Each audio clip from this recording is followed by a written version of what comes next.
Bonsoir, bonsoir, bonsoir, bonsoir, la famille.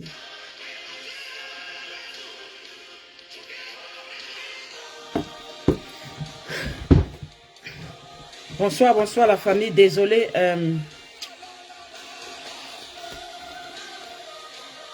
Désolé, l'autre vidéo s'est coupée. Merci, ma bien-aimée Christelle, d'avoir reposté le lien. Bonsoir, bonsoir, bonsoir tous. Bonsoir, bonsoir. Bien-aimés, dites à nos frères et sœurs que nous sommes revenus. Mettons les cœurs, mettons les pouces bleus.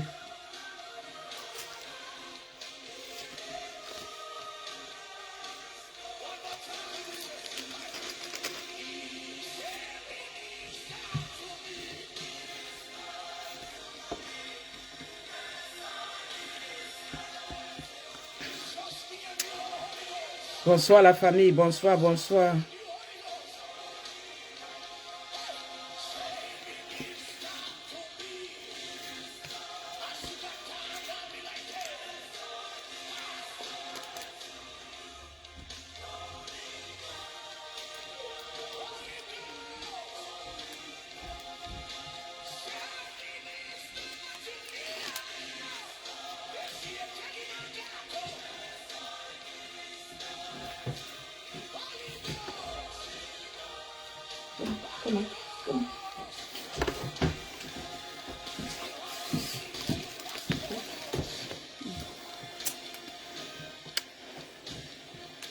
Avec le thé. Okay.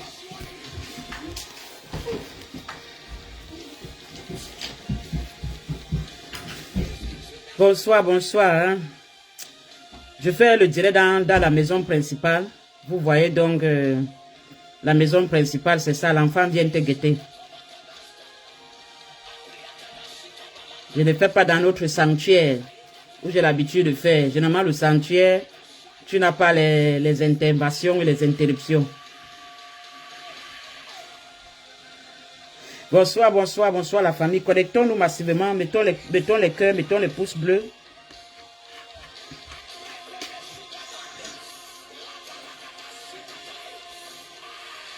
Mettons les cœurs, mettons les pouces bleus. Dites à nos frères qui vont dire à nos frères que nous sommes déjà en direct. Alléluia, alléluia. Que la grâce et la paix de l'Éternel soient avec vous tous. Que la grâce et la paix de l'Éternel soient avec vous tous. Nous allons commencer d'ici 1 ou 2 minutes. On a déjà perdu assez de temps.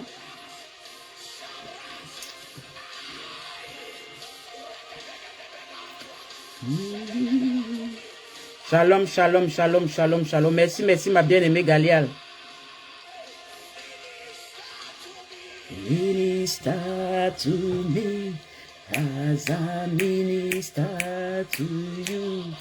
Holy Ghost, Holy Ghost. Alléluia, alléluia, alléluia, alléluia, alléluia. Lève ta main droite vers l'Éternel et commence à rendre grâce à Dieu en quelques minutes. 1 minute, dis merci à Dieu pour le souffle de vie.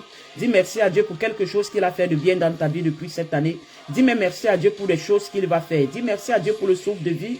Dis merci à Dieu, dis merci à Dieu, dis merci à Dieu. Élève ta main, élève ta main, élève ta main et rends grâce à Dieu. Je m'excuse qu'on n'a pas eu direct hier comme d'habitude. Et le week-end était trop compliqué pour moi, même jusqu'à aujourd'hui. Vraiment. Très, très, très, très compliqué. Mais je pense qu'à partir de cette semaine, quand même, je pourrais reprendre, même avec les rendez-vous comme normalement. Donc, je m'excuse. Je sais que j'avais même les rendez-vous téléphoniques avec des gens, mais c'était très compliqué. Alléluia. Amen. Amen. Tu rends grâce à Dieu, tu rends grâce à Dieu, tu rends grâce à Dieu, tu rends grâce à Dieu. Tu rends grâce à Dieu, tu rends grâce à Dieu, tu rends grâce à Dieu, tu rends grâce à Dieu. Tu rends grâce à Dieu et puis tu commences à dire à Dieu, Seigneur, visite-moi ce soir encore. Seigneur, ce soir encore, visite-moi. Seigneur, ce soir encore, visite-moi. Visite-moi ce soir encore, Seigneur. Seigneur, ce soir encore, change l'histoire de ma vie. Change l'histoire de ma vie, change l'histoire de ma vie. Change l'histoire de ma vie, Seigneur. Change l'histoire de ma vie. Change l'histoire de ma vie. Visite-moi, visite-moi, visite-moi, Éternel. Visite-moi, visite-moi, Seigneur. Fais-moi du bien encore ce soir. Change mon histoire, change mon histoire. Dis encore ça à l'Éternel, dis encore ça à Dieu. Seigneur, change mon histoire, change mon histoire, change l'histoire de ma vie, change mon histoire, change mon histoire. Ta grâce, ta grâce, ta grâce, ta grâce, ta grâce, ta grâce, ta grâce, ta grâce, ta grâce, Seigneur. Ta grâce, ta grâce, ta grâce, ta grâce, ta grâce. Alléluia, alléluia. Tu commences à dire à l'Éternel, tu appelles la grâce de l'Éternel, tu demandes à Dieu de changer l'histoire de ta vie. Tu demandes à Dieu de te libérer, de te délivrer, tu demandes à Dieu de te restaurer. Alléluia. Nous allons prier pendant 1 ou 2 minutes, pendant qu'on donne encore un peu de temps à toute personne de se connecter. Que la main de l'Éternel soit avec nous, la manifestation du Saint-Esprit. Ta présence et ta puissance et ton autorité sans laquelle nous ne pouvons rien, Seigneur, soit avec nous tous. Ô Père éternel, soit avec nous, soit au milieu de nous, soit en nous, soit avec nous. Agis encore, fais toutes choses favorablement à notre égard, Père. Ouvre les portes fermées, ouvre, aplanis les chemins, aplanis les sentiers, par le nom puissant et précieux de notre Seigneur et Sauveur Jésus-Christ. Amen. Alléluia. Alléluia. Amen. Nous allons commencer. Ce soir, nous allons parler de l'étoile. Attendez que je lance l'enregistrement audio, c'est bon. Bonsoir, bonsoir. Ce soir, nous allons parler de l'étoile et nous allons prier ce soir pour la récupération des étoiles. Alléluia. Pour la récupération des étoiles, nous allons prier pour que Dieu libère les étoiles, alléluia. Nous allons prier pour que Dieu libère les étoiles. Nous allons prier pour que les étoiles qu'on a fait arrêter de briller, qu'on a fait cesser de briller, que ces étoiles brillent de nouveau par le nom puissant et précieux de notre Seigneur et Sauveur Jésus-Christ. Allons dans le livre de l'Évangile selon Matthieu, qui est le premier livre du Nouveau Testament. L'Évangile selon Matthieu, qui est le premier livre du Nouveau Testament. Alléluia, alléluia, la gloire revient à Dieu. Je vais lire à partir du verset 1, c'est le chapitre 2, je vais lire à partir du verset 1. Il est écrit dans la version Louis II, « Jésus étant né à Bethléem, en Judée, au temps du roi Hérode, voici des mages d'Orient arrivaient à Jérusalem et dirent, où est le roi des Juifs qui vient de naître? Car nous avons vu son étoile en Orient et nous sommes venus pour l'adorer. Le roi Hérode, ayant appris cela, fut troublé et tout Jérusalem avec lui.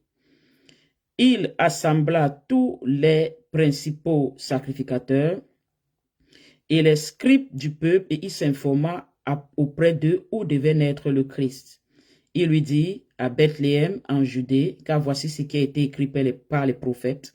Et toi, Bethléem, terre de Juda, tu n'es certes pas la moindre entre les principales villes de Juda, car de toi sortira un chef qui paîtra Israël, mon peuple.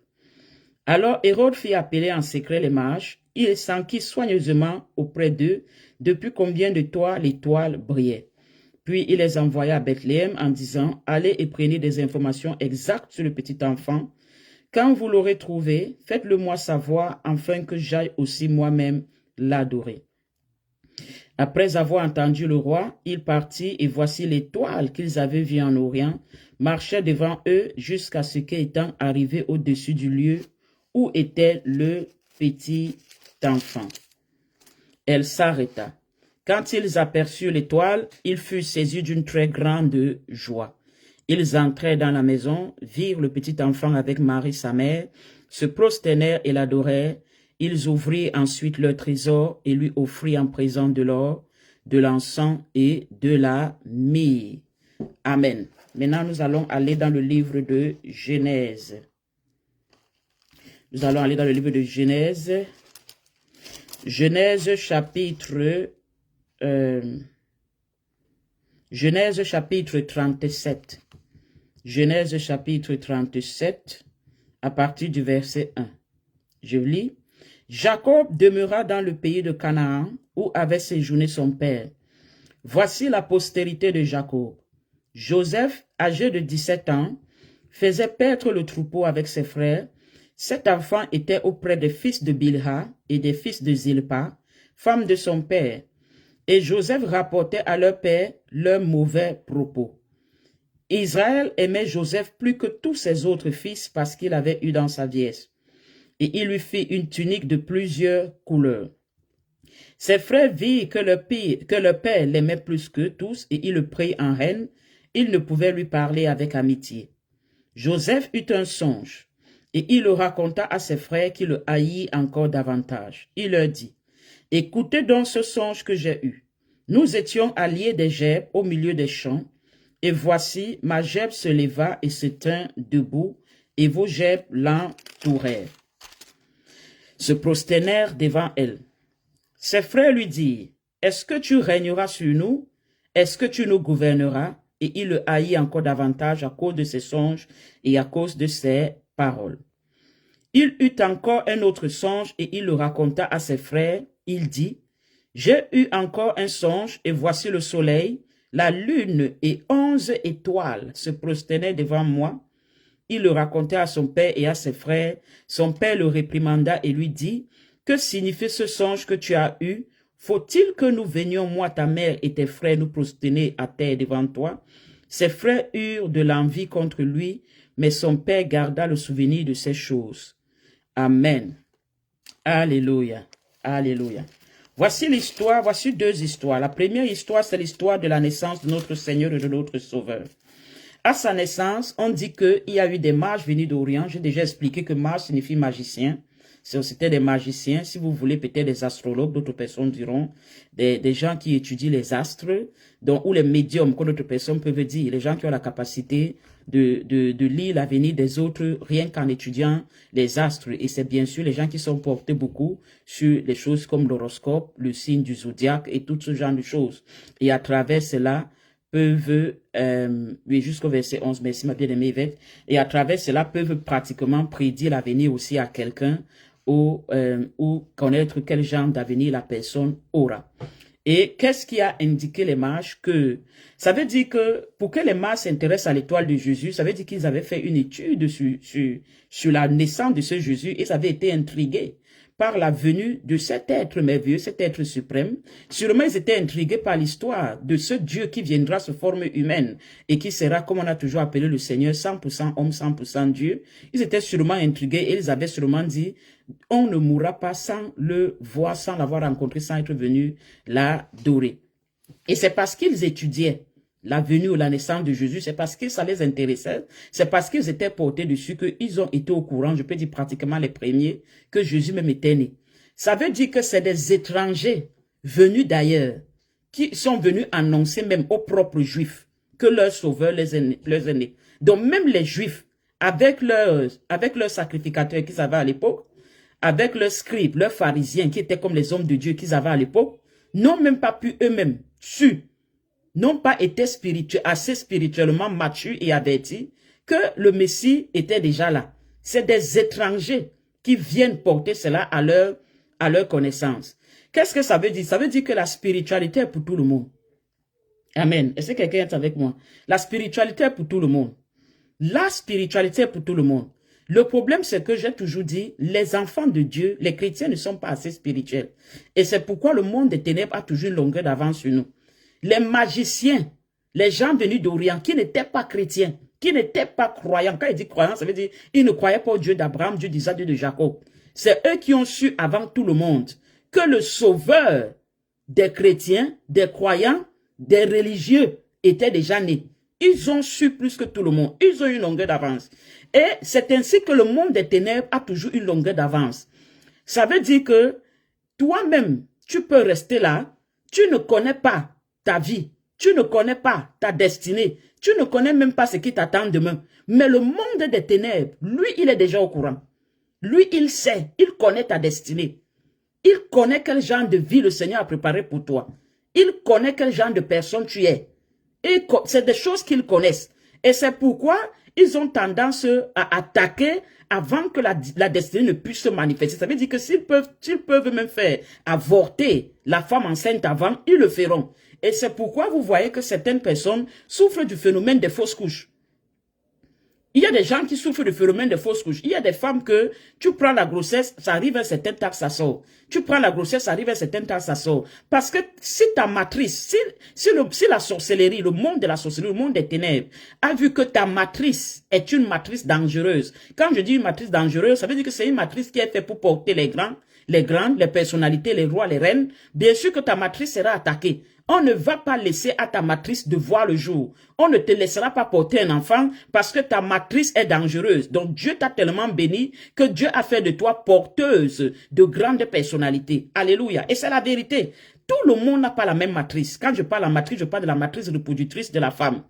Quand l'Éternel s'est adressé avec Abraham, il a dit à Abraham qui va bénir Abraham, qui va bénir Sarah. Et il a dit de Sarah sortiront des rois, des prophètes, des nations. Donc la matrice de Sarah n'était pas comme la matrice des autres femmes de son temps. C'était une matrice mise à part. C'était une matrice privilégiée. C'était une matrice sacrée. Alléluia. C'était une matrice, je peux dire, faite d'or. Parce que sa matrice était faite pour mettre pour accoucher des rois, des reines, des prophètes, donc des sacrificateurs des nations. Et c'est pourquoi le diable avait attaqué la fécondité d'Abraham et de Sarah. C'est pourquoi il avait attaqué sa fécondité. Parce qu'il savait quel genre de matrice reproductrice Sarah avait. Et il savait que Sarah, dans sa matrice reproductrice, il y avait la lignée du Christ. Parce que quand vous lisez Matthieu chapitre 1, quand on vous dit généalogie de Jésus-Christ, fils de David, fils d'Abraham. Regardez Matthieu chapitre 1, généalogie de Jésus-Christ, on dit qui? On dit fils de David, fils d'Abraham. Donc vous voyez que la Bible ne rattache même pas la généalogie de Jésus-Christ à Marie. La Bible rattache la généalogie de Jésus-Christ à Joseph. Et pourtant, vous le savez tous comme moi, que naturellement, Joseph n'est pas le père de Jésus. Mais on rattache la généalogie de Jésus-Christ à Joseph. Ça veut dire que spirituellement, la personne qui a enfanté Jésus-Christ, c'est Joseph. Je sais que ça ne va pas plaire à tout le monde. Parce que vous partez dans les endroits où on vous fait adorer des choses. Je sais que ça ne plaira pas à tout le monde. Mais c'est la vérité. Moi, je ne lis que la Bible. C'est la Bible que je lis. Je me base sur la Bible. On dit généalogie de Jésus-Christ, fils de David, fils d'Abraham. On ne parle pas de la généalogie de Marie. Et c'est pourquoi j'ai toujours dit que Marie a été choisie par rapport à son alliance avec Joseph. C'est pourquoi Marie a été choisie. Parce que le Messie devait être descendant de David et descendant d'Abraham. Donc la personne qui était descendant de David et descendant d'Abraham, directement c'était Joseph. Donc si Joseph avait été lié à Suzanne, c'est Suzanne qui aurait porté le Christ. Ça c'est l'enseignement pour un autre jour. Donc, vous voyez donc qu'on dit généalogie, fils David et Abraham, mais cette généalogie-là que Abraham a eue est venue de qui? On dit Abraham engendra Isaac. Maintenant, Abraham a engendré Isaac avec qui? Abraham a engendré Isaac avec Sarah. Abraham n'a pas engendré Isaac avec quelqu'un d'autre. Abraham a engendré Isaac avec Sarah. Donc, ça veut dire que même Dieu ne regarde même pas la descendance d'Abraham par rapport à Ismaël. Puisque Ismaël aussi, quand on regarde bien, Norman est descendant d'Abraham. Mais Dieu n'a même pas regardé la descendance d'Abraham par rapport à Ismaël. Pourquoi? Parce que Ismaël n'était pas l'enfant de la promesse. Donc par conséquent, Ismaël n'était pas dans le plan de Dieu. Celui qui était dans le plan de Dieu, c'est Isaac. Ça veut dire que la personne qui portait véritablement une matrice sacrée, c'était Sarah. Ça veut dire que c'est Sarah qui devait enfanter. Et c'est pourquoi le diable n'a pas empêché Abraham d'aller avec Agar. Mais lorsque Abraham partait avec Sarah, avec qui il y avait la promesse, le diable se levait et mettait tous les obstacles pour qu'il n'y ait pas de reproduction entre Sarah et Abraham. Parce qu'il connaissait que c'est la reproduction de Sarah et d'Abraham qui devait donner des rois, des reines et qui devait donner à la fin le Messie. Donc, Sarah elle-même vivait des situations dans le temps. Elle pouvait croire que c'est juste un problème de stérilité. Elle pouvait croire que c'est juste un problème de fécondité. Et pourtant, le problème était beaucoup plus profond qu'elle ne pensait. Elle ne savait pas qu'en elle, en fait, elle devait être l'arrière, grand-mère du Messie. Donc, il y a des gens que le diable va attaquer. Il y a des gens que le diable va attaquer. C'est pourquoi je vous dis toujours, soyez spirituels, les bien-aimés. Soyez spirituels. Cette affaire n'est pas juste une affaire de mariage. Ce n'est pas juste une affaire d'enfantement. Ce n'est pas juste une affaire, je peux dire, de travail. C'est beaucoup plus profond que ça. Et il y a une raison beaucoup plus profonde pour laquelle le diable s'attaque à ton mariage. Il y a une raison beaucoup plus profonde pour laquelle le diable s'attache à ta fécondité. Il y a une raison beaucoup plus profonde pour laquelle le diable s'attaque à ton travail. Il y a une raison beaucoup plus profonde pour laquelle le diable s'attaque à ta prospérité. C'est beaucoup plus profond qu'on imagine. Les gens croient juste que c'est une affaire qu'il met les familles dans le célibat. Posez-vous la question qu'il a quoi à mettre juste les familles dans le célibat. Ça veut dire que c'est plus profond que ça. Il y a des gens dont les mariages dans les familles ne sont pas que des simples mariages. C'est des mariages qui ouvrent des portes. C'est des mariages qui apportent certaines grâces. C'est des mariages qui changent complètement la destinée d'une famille. C'est des mariages comment je peux dire, qui deviennent des grâces pour d'autres. Parce qu'il y a des gens comme ça que tant que tu ne te maries pas, même certains de tes frères, de tes soeurs, de tes cousins, de tes cousines ne vont pas aussi vous marier. C'est pourquoi vous allez constater qu'il y a des familles où, lorsqu'une personne est même venue doter la personne, ou lorsque telle personne s'est mariée, c'est comme si ça ouvert la porte des mariages. C'est comme si ça était une clé. Et subitement, ça a commencé à faire que dans la famille, là, les gens ont commencé à se marier, se marier. Et tu vois ce genre de personnes. Si ton mariage est la clé pour le mariage des autres, le diable va attaquer ton mariage.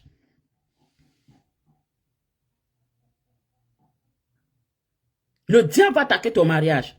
Parce qu'il sait qu'en te bloquant toi, il ne te bloque pas seulement toi, il bloque tout un processus. Donc, en attaquant la matrice de Sarah et d'Abraham, parce que c'était surtout le duo là, Sarah et Abraham, l'ennemi savait ce qu'il attaquait. L'ennemi savait ce qu'il attaquait parce que le monde des ténèbres depuis était averti. Le monde des ténèbres savait depuis que Jésus-Christ devait venir. Et il savait qu'il devait venir sous une apparence humaine. Et il savait qu'il n'allait pas juste apparaître comme ça. Il savait qu'il allait prendre le processus normal d'entrer dans le monde que Dieu a créé, qui est à travers la femme. Il savait ça. Maintenant, le problème c'est que comment faire maintenant pour attaquer, pour prévenir que ça arrive? Lorsqu'il est identifié par qui? C'est comme ça qu'il a su. Et comment est-ce qu'il procède? Il procède comme les mages d'Orient ont fait. C'est des gens qui étudient la spiritualité et qui étudient les étoiles. Et qu'à travers les étoiles de chaque personne, ils peuvent avoir une idée de la destinée de chaque personne et connaître qui attaquer, qui ne pas attaquer et comment attaquer qui. Juste par l'étude des étoiles. Parce que dans l'étoile est rattachée la destinée. Les mages sont arrivés à Bethléem et donc ils ont su, juste par cette étude, la ville exacte, l'endroit exact où normalement le Messie devait être. Et ils ont dit, on a vu son étoile. Ils n'ont pas dit, on a vu une étoile. Ils ont dit, on a vu son étoile. Ça veut dire que le Messie avait son étoile à lui. Donc son étoile à lui, qui ne ressemblait qu'à lui, qui n'était attaché qu'à lui, qui n'était réservé qu'à lui. Et comment ils ont su que c'était l'étoile du Messie? Sûrement dans leurs études, ils savaient que l'étoile du Messie devait briller d'une manière particulière ou devait avoir certaines informations à l'intérieur. Donc ils ont su, parmi d'autres étoiles, distinguer celle qui était l'étoile du Messie. Quand il dit qu'on a vu son étoile, ils n'ont pas dit on a vu une étoile. Il dit on a vu son étoile. Ça veut dire que quoi? Ça veut dire que les mages sont en train de nous expliquer que, en fait, chaque personne sur la terre a son étoile. Mais lui, on a pu distinguer son étoile parmi d'autres étoiles. Je suis venu dire à quelqu'un ce soir, par le nom puissant de Jésus-Christ, à partir de maintenant, si on avait fait quelque chose qui empêche qu'on voie ton étoile parmi d'autres étoiles, à partir de ce soir, par la grâce de Jésus-Christ, que ton étoile commence à être distinguée à travers d'autres étoiles, par le nom puissant et précieux de notre Seigneur et Sauveur Jésus-Christ, que toute toile, que tout voile diabolique, tout voile mystique qui brillait ton étoile, qui empêchait ton étoile d'être vue, qui empêchait ton étoile d'être visible, que l'Éternel Jésus-Christ détruise ce voile et que ton étoile commence à briller par le nom puissant et précieux de notre Seigneur et Sauveur Jésus-Christ, parce que nos étoiles doivent briller. Alléluia. Ton étoile qui brille, c'est la distinction. Tu es distingué par ton étoile. Toi et ton étoile, vous ne faites qu'un. Qu'on ne vous trompe pas. On sépare quelqu'un de son étoile, on t'a séparé de ta vie. On sépare quelqu'un de son étoile, on t'a séparé de ta vie. Toi et ton étoile, vous ne faites qu'un. Donc, ils ont pu identifier parmi tant d'autres étoiles, quelle était l'étoile du Messie. Ils ont dit, on a vu son. Donc, ça montre que chacun a son étoile. Mais lui, là, on a pu identifier son étoile. Donc, ce n'est pas parce que c'était le Messie que ça veut dire que l'étoile n'est qu'un principe rattaché au Messie. Non, l'étoile est un principe rattaché à tout être humain sur la terre. Tout être humain sur la terre a son étoile. Ça veut dire que quand tu viens sur cette terre, ton étoile vient aussi avec toi. Ton étoile aussi apparaît. Et sur ton étoile est écrite ta destinée. Sur ton étoile est écrite ta destinée. Est-ce que quelqu'un est avec moi? Maintenant, on a lu l'histoire de Joseph.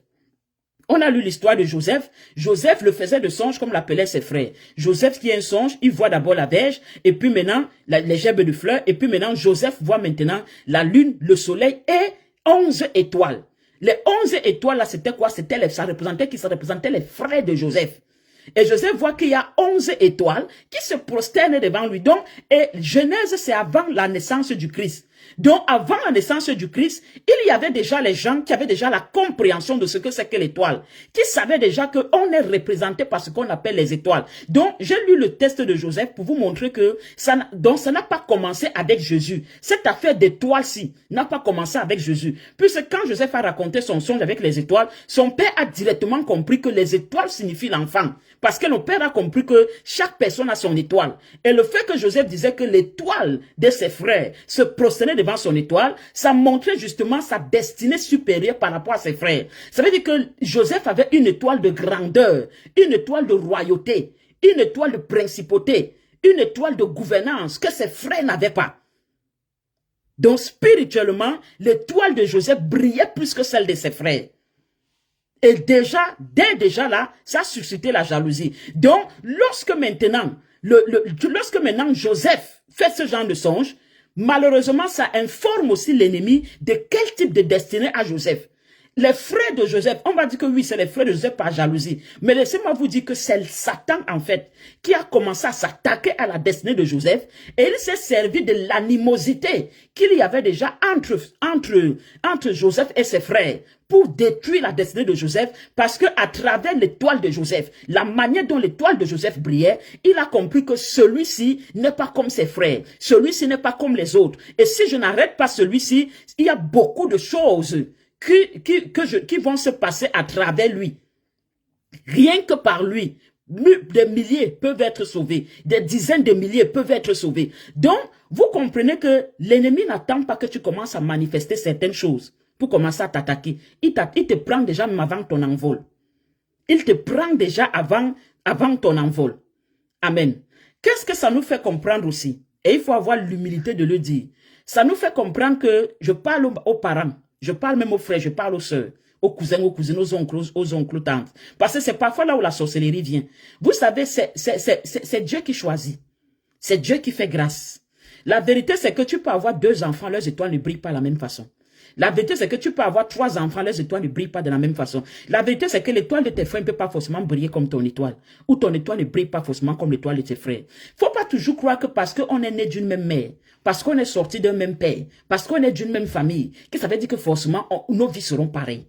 Non, parce que ce qui détermine la vie de chacun, c'est la qualité de son étoile. Est-ce qu'on se comprend? Ce qui détermine la vie de chacun, c'est la qualité de son étoile. Parce que la sorcellerie vient de la jalousie. Pourquoi c'est l'enfant de tel? Pourquoi c'est tel? Pourquoi c'est pas moi? Pourquoi c'est seulement ceci? Tu n'as pas à faire la sorcellerie à ton frère ou à ta soeur. Tu as tout simplement parti mettre tes genoux à terre et puis prier Dieu pour ton étoile. Ça veut dire que ton étoile et l'étoile de tes frères, c'est pas la même chose. C'est ça qui est la vérité.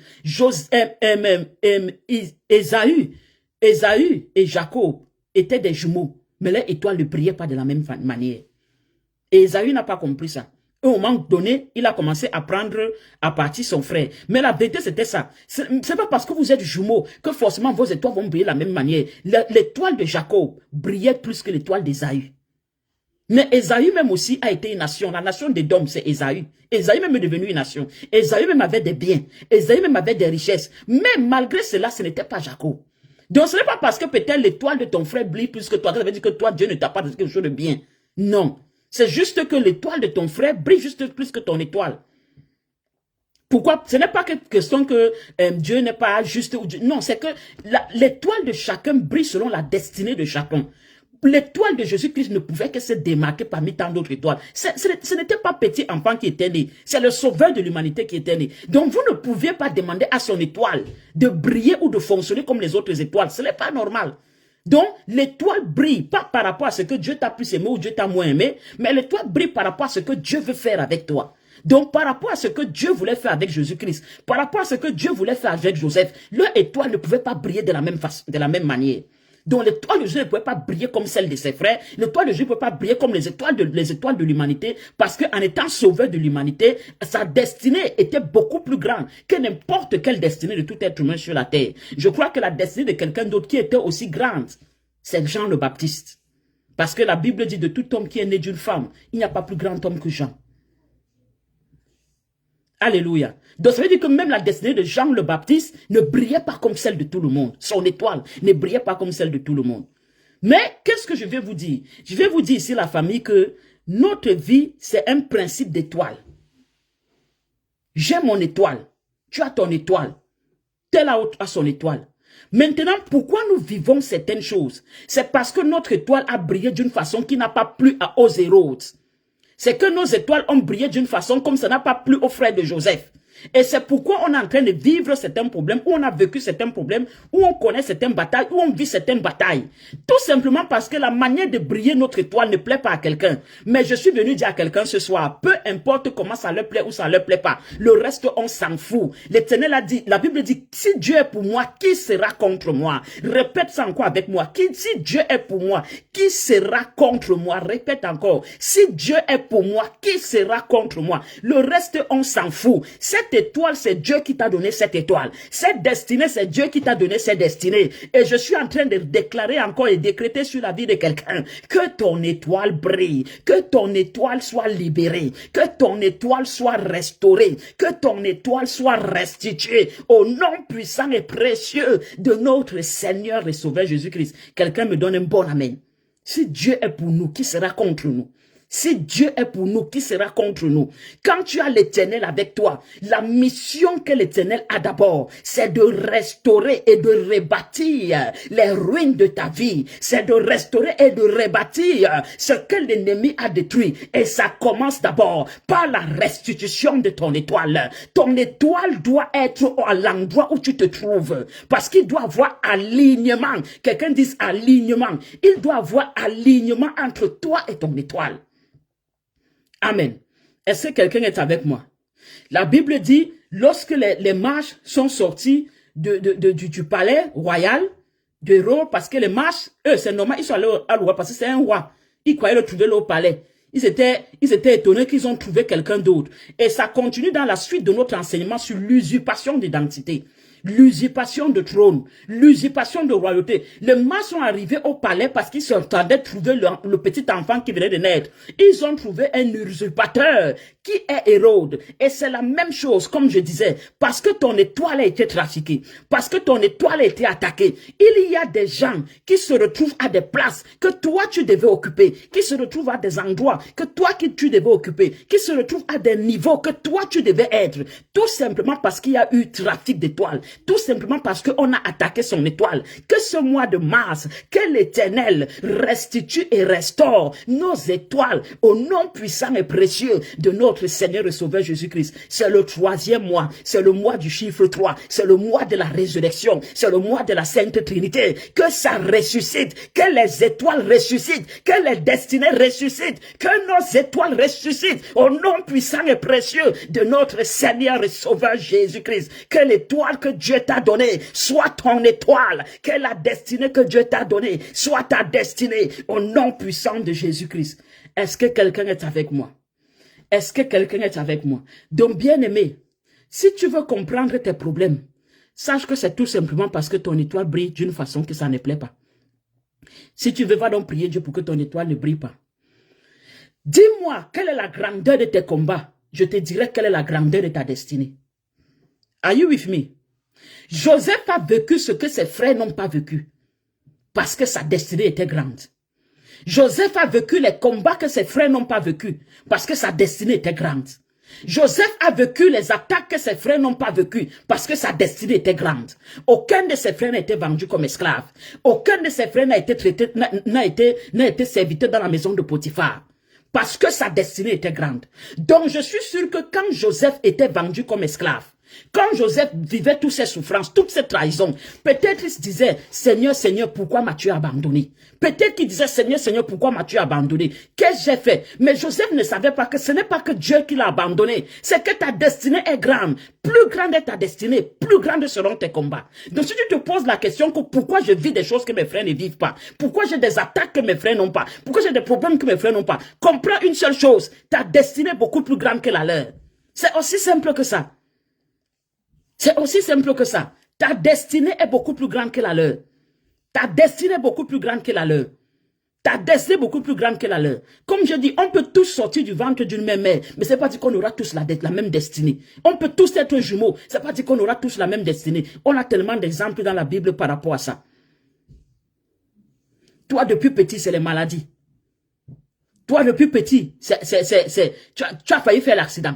Toi, depuis petit, tu as failli te brûler. Toi, depuis petit, tu as failli... Donc, depuis petit, des choses bizarres t'attendent. Pourquoi? Parce que depuis petit, voilà avec Hérode. Les mages ont vu. Jésus, même comme Messie, c'était le Messie, mais il ne parlait pas encore. Peut-être qu'on est venu même lui déposer les présents. Vous savez, peut-être qu'il était occupé à têter le sein. Mais les mages sont venus. Donc, étant bébé, il ne savait pas qu'il y avait déjà un Hérode qui s'était déjà levé contre sa vie.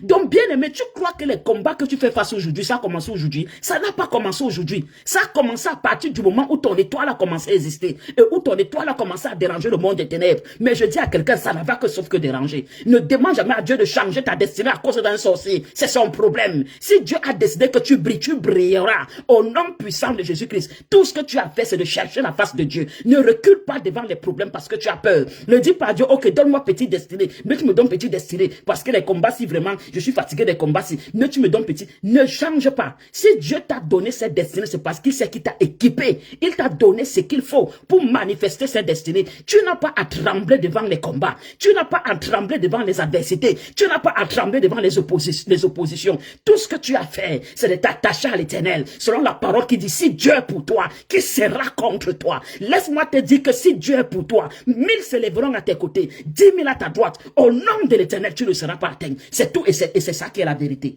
Alléluia. Est-ce que quelqu'un est avec moi? Est-ce que quelqu'un est avec moi? 1000 se lèveront à tes côtés, 10 000 à ta droite. Au nom de l'Éternel, tu ne seras pas atteint. Amen. Amen. Est-ce que quelqu'un est avec moi? Si on avait dit à Joseph que tu es parti en prison, tu as été vendu comme esclave, tu t'es retrouvé comme serviteur dans la maison de quelqu'un d'autre. Joseph qui vivait dans une maison où il avait des serviteurs, il se retrouvait à faire des travaux, des tâches ménagères que son père ne faisait pas. Si on avait dit à Joseph que c'est parce qu'il devait être gouverneur, premier ministre, Joseph allait dire, oui, ouais, donnez-moi le premier ministre là. Il n'y a pas d'élévation qui vient sans épreuve. Tu veux connaître la hauteur de ton élévation, regarde tes épreuves. Oh, tu veux connaître la hauteur de tes élévations, regarde tes épreuves.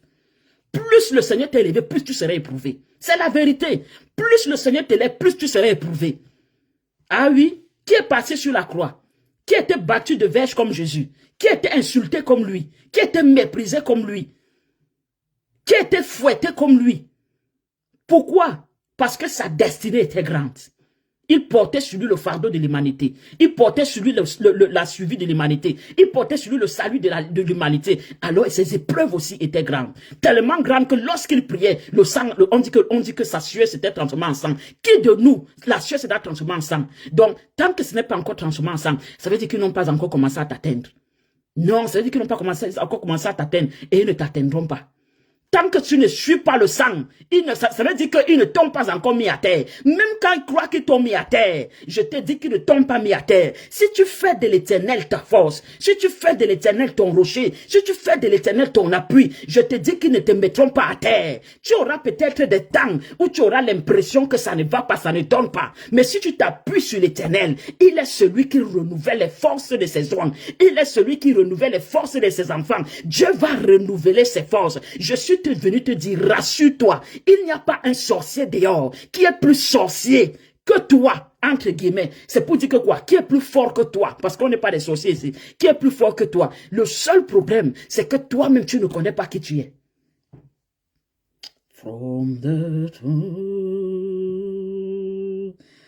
to your belly,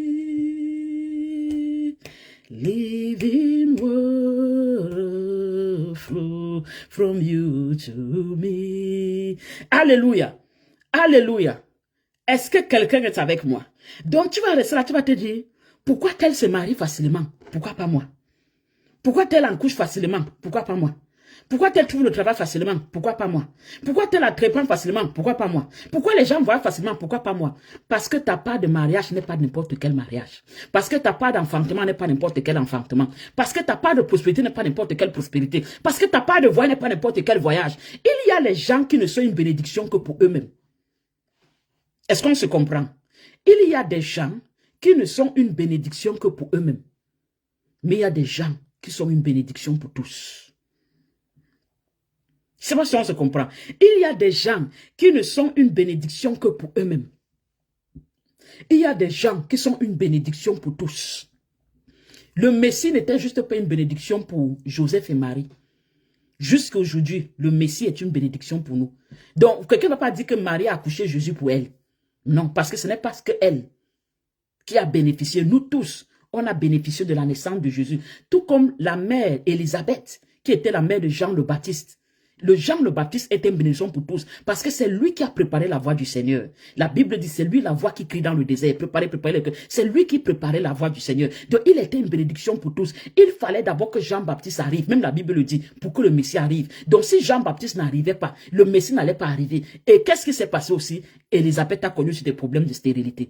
Donc vous voyez que chaque fois que le diable a attaqué la matrice reproductrice d'une femme, c'est parce que cette femme portait en elle une grandeur. Donc femme, si tu as l'habitude de tomber enceinte, ça sort.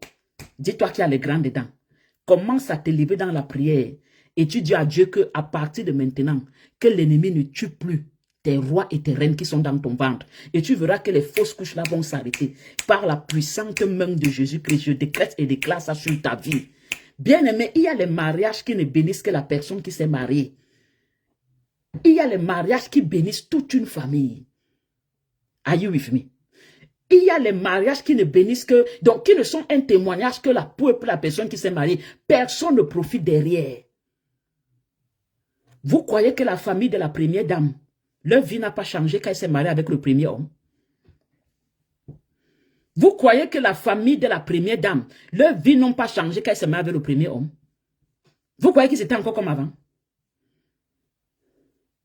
Vous croyez que c'était encore comme avant? Son mariage n'a pas été qu'une bénédiction pour elle. C'était une bénédiction pour tout un village.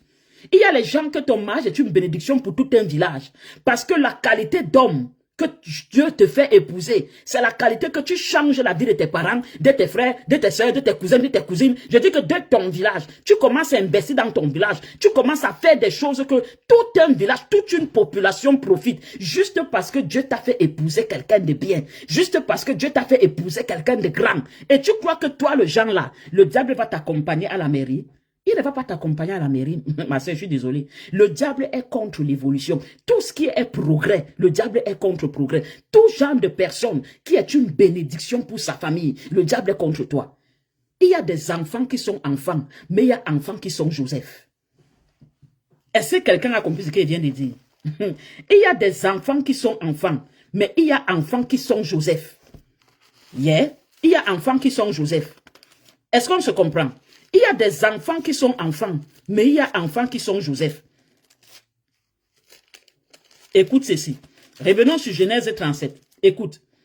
Verset 1. On dit, voilà, leur village même a changé. Voilà quelqu'un qui dit. C'est ça. Et Genèse chapitre 37. Écoutez. On dit, Jacob demeura dans le pays de Canaan, où avait séjourné son père. On dit, voici la postérité de Jacob. Voici la postérité de Jacob. Point. Joseph âgé. On dit, voici la postérité de Jacob. On dit Joseph. C'est étrange. Parce que même la Bible dit que Joseph était le dernier né. Était parmi les derniers nés. Il était, à ce temps, il était le dernier né parce que Benjamin, qui était le dernier né, n'était pas encore né. Il était l'avant-dernier à ce temps-là, mais dernier de vivant. Déjà, il était dernier.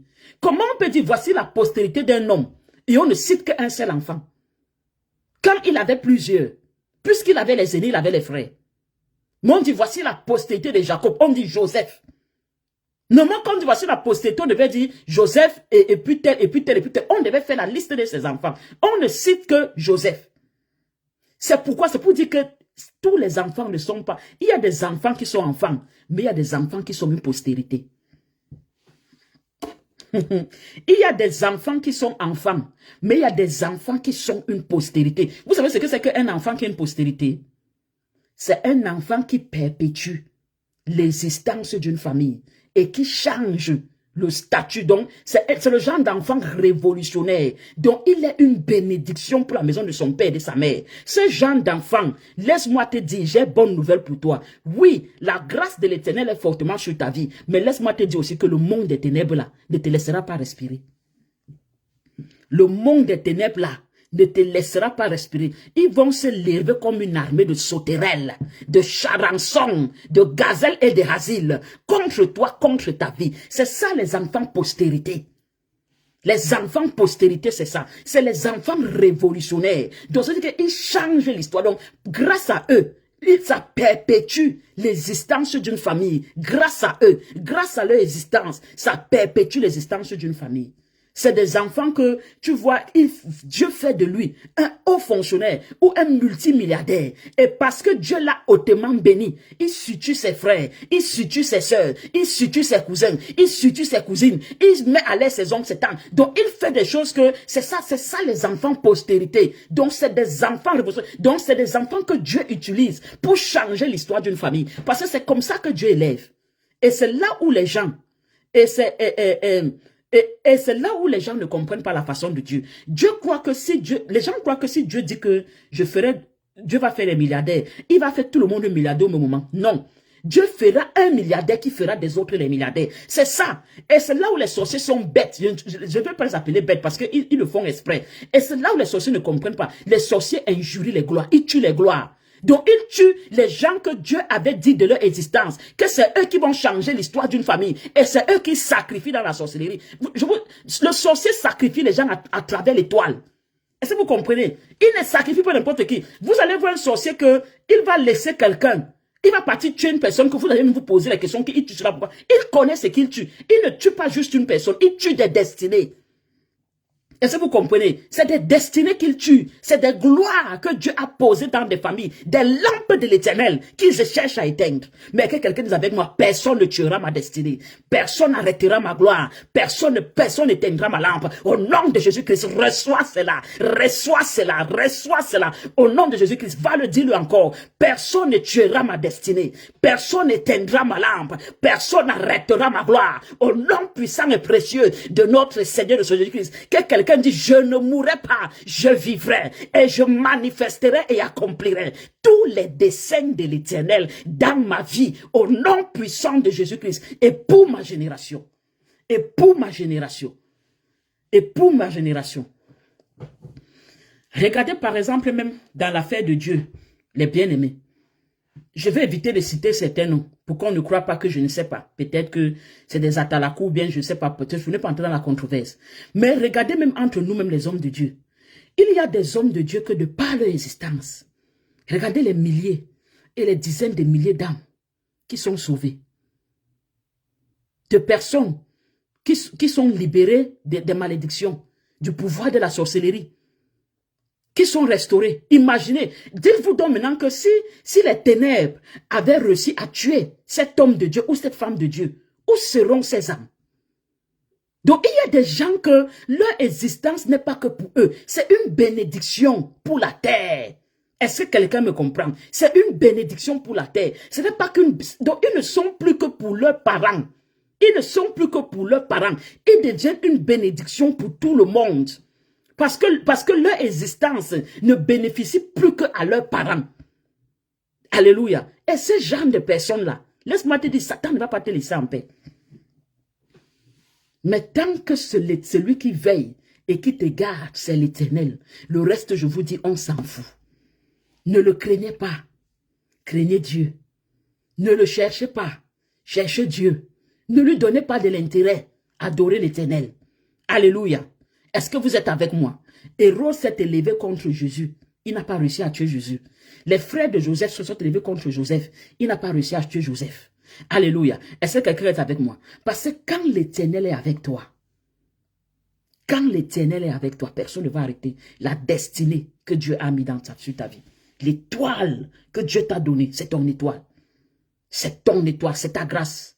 C'est ta grâce. Dieu a fait de toi une étoile pour la maison de ton père. Mais Dieu a fait de toi une source de bénédiction. Il a dit à Abraham, je ferai de toi une source de bénédiction. Donc même Abraham ne savait pas que tous les problèmes que Abraham a vécu là, c'est parce que en fait, la destinée d'Abraham était grande. Regardez la Bible, toute personne qui a vécu des temps difficiles, regardez bien la Bible, c'était toujours des grandes personnes. Regardez Esther. Regardez Esther. C'était toujours des grandes personnes. Donc ils vivaient des choses qu'ils ne savaient pas que c'est parce que leur destinée était grande. Maintenant, autre chose. Il doit y avoir un alignement. Donc, comme je disais, quand les mages sont sortis, ils ont vu l'étoile est partie avec eux jusqu'à ce qu'il y avait le Messie et l'étoile s'est arrêtée là. On n'a pas dit que l'étoile a continué. L'étoile s'arrête là. Ça veut dire que quand Jésus bouge, l'étoile bouge. Quand Jésus s'assied, l'étoile s'assied. Quand Jésus se lève, l'étoile se lève. Quand Jésus part à Galilée, l'étoile part à Galilée. Quand Jésus part à Jérusalem, l'étoile part à Jérusalem. Quand Jésus part à Nazareth, l'étoile part à Nazareth. Quand Jésus part à Gadalaha, l'étoile part à Gadalaha. Parce que c'est ça en fait, c'est ce qu'on appelle l'alignement de l'étoile. Ton étoile doit être là où tu dois être. Mais il y a des gens maintenant que qu'est-ce que le monde des ténèbres a fait? Le monde des ténèbres a créé un dysfonctionnement entre toi et ton étoile. Donc il y a des gens, des personnes que... Et je vais vous donner un secret de la prophétie. Ok, je vais vous donner un secret de la prophétie. Vous voyez quand les prophètes disent à quelqu'un que je te vois en euros. Vous savez en fait ce qu'ils voient, c'est l'étoile.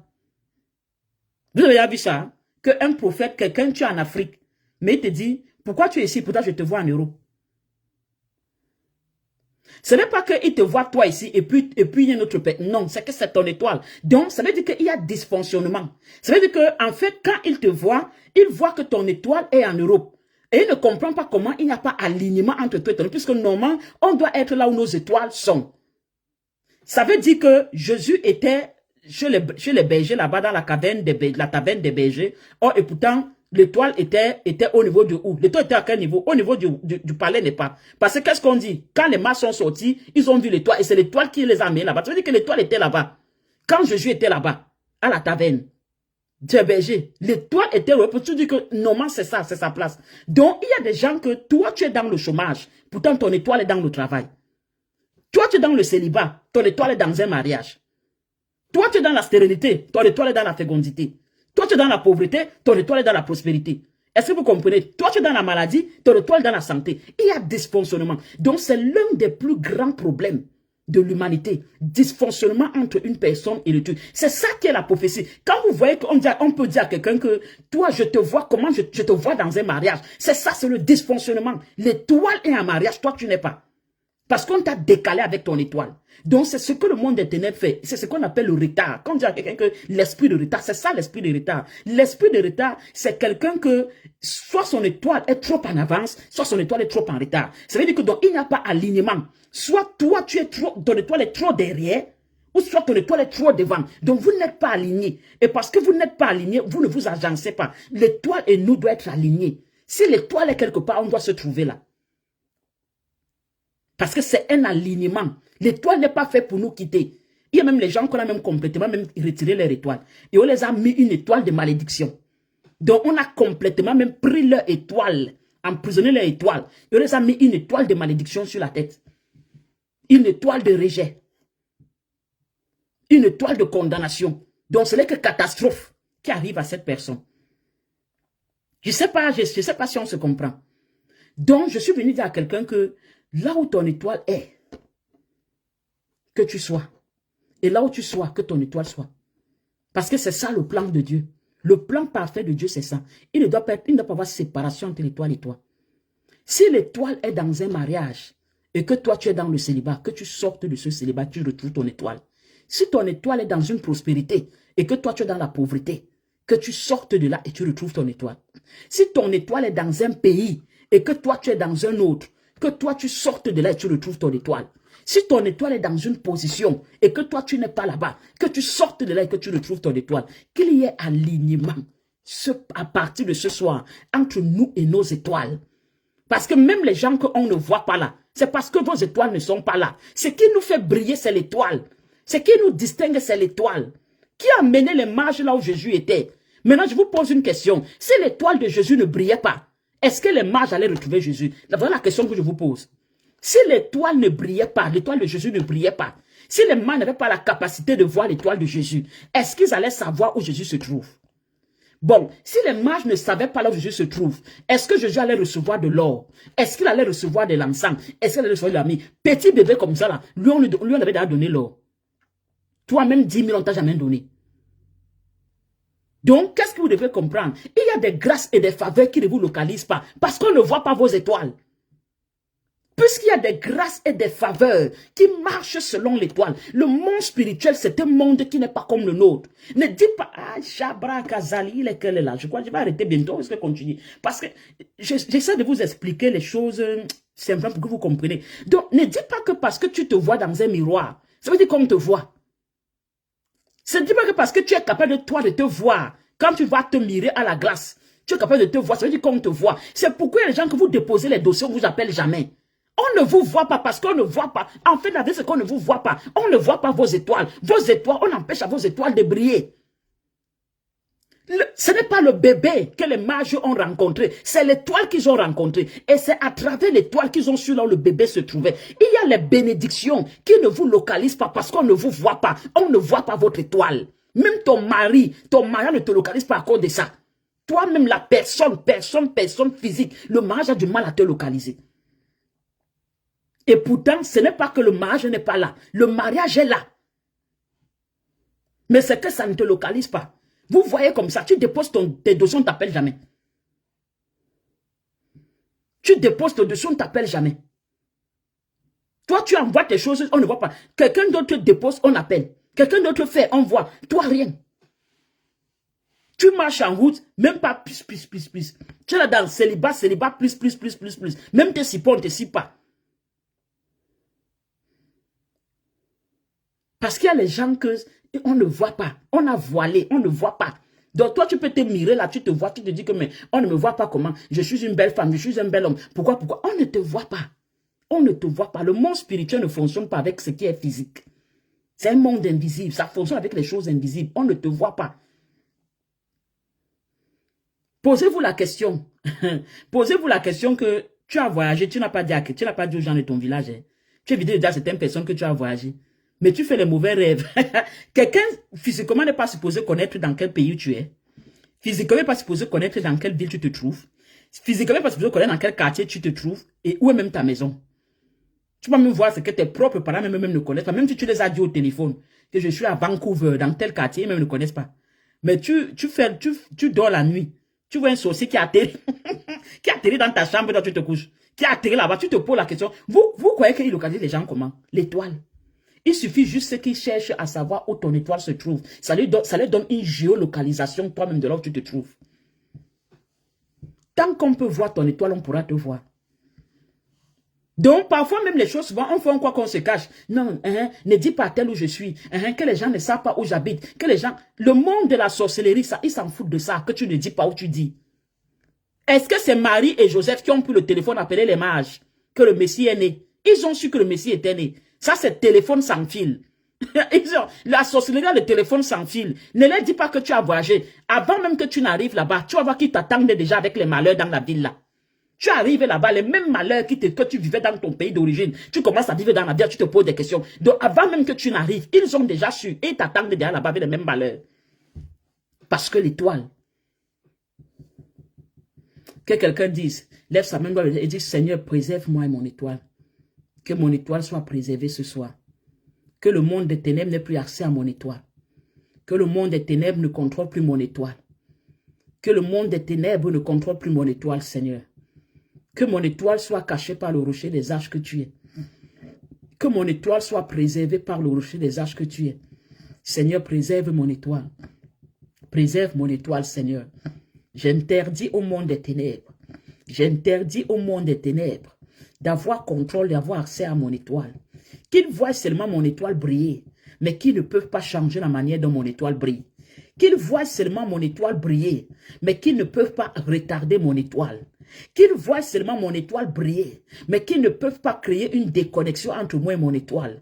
Et Seigneur, si l'étoile qui brille sur ma vie n'est pas mon étoile, mais il y a quelqu'un d'autre qui utilise mon étoile, qui brille avec mon étoile, que cette nuit ne se termine pas, sans que, Seigneur, je ne retrouve mon étoile, au nom puissant et précieux de notre Seigneur et Sauveur Jésus-Christ. Dis Amen à ça 3 fois et c'est scellé. Donc, devoir, jusqu'à vendredi, prier par rapport aux étoiles. Problème de dysfonctionnement. Problème d'étoile qu'on a voilé. Problème, dysfonctionnement, je vais déjà expliquer. Il y a décalage entre toi et ton étoile. Problème d'étoile qu'on a volé. Problème de trafic d'étoiles. En fait, priez sur l'étoile. Si vous voulez aller réécouter l'enseignement, mais les points que j'ai enseignés, j'ai énuméré. Allez reprier, reméditer les passages qu'on a médités. Genèse 37, Matthieu chapitre 2. Méditez-les encore. Priez par rapport à ça. Tout le long de cette semaine jusqu'à vendredi. C'est le devoir que je vous donne. Hein? Oh, devoir à faire, travaux manuels, travaux pratiques. Donc c'est ça le devoir, vos sujets de prière. Toute cette semaine, harceler le Seigneur par rapport à votre étoile. L'étoile de quelqu'un, c'est très important. On a touché ton étoile, on a touché toute ta vie. Je dis, on a touché ton étoile, on a touché toute ta vie. L'étoile de quelqu'un, c'est très important, c'est sa vie. Prie le Seigneur par rapport à ton étoile. Cette semaine, tout le long de cette semaine, que ton étoile brille comme ça doit briller. Que ton étoile, que toi et ton étoile, vous soyez là où vous devez être. C'est-à-dire que si ton étoile est quelque part et ton étoile t'attend, et toi tu es encore derrière, que Dieu arrange tout ça. Que Dieu arrange. Ce que l'ennemi a dérangé, que Dieu arrange. Que l'Éternel arrange. Donc ça, c'est le devoir à faire dans la prière tout le long de cette semaine. Que ça soit pour toi, que ça soit pour tes enfants, pour ton mari, peu importe, les familles, les parents. Chacun prie. Tu as des enfants, tu pries par rapport à ça. Tu es seul, tu pries par rapport à toi-même. Ou si tu veux prier par rapport à tes frères et sœurs, c'est comme tu veux. Mais c'est le devoir à faire toutes ces semaines. Prier pour les étoiles. Prier sur les étoiles. Prier sur son étoile. Alléluia. L'étoile de chacun doit briller comme Dieu a décidé que ça brille. Amen. Et vous devez être là où vos étoiles sont. Alléluia. Si toi tu es encore, je ne sais pas, tu es en Angleterre, pendant que ton étoile aux États-Unis, ou aux États-Unis, qui a peut-être ton mari ou ta femme, que le Seigneur t'amène là-bas, que Dieu ouvre ses portes. Est-ce que vous comprenez? Que Dieu ouvre les portes. Amen. Donc on va se retrouver vendredi pour le direct de prière. Shalom, shalom la famille. Soyez bénis. Bonne soirée.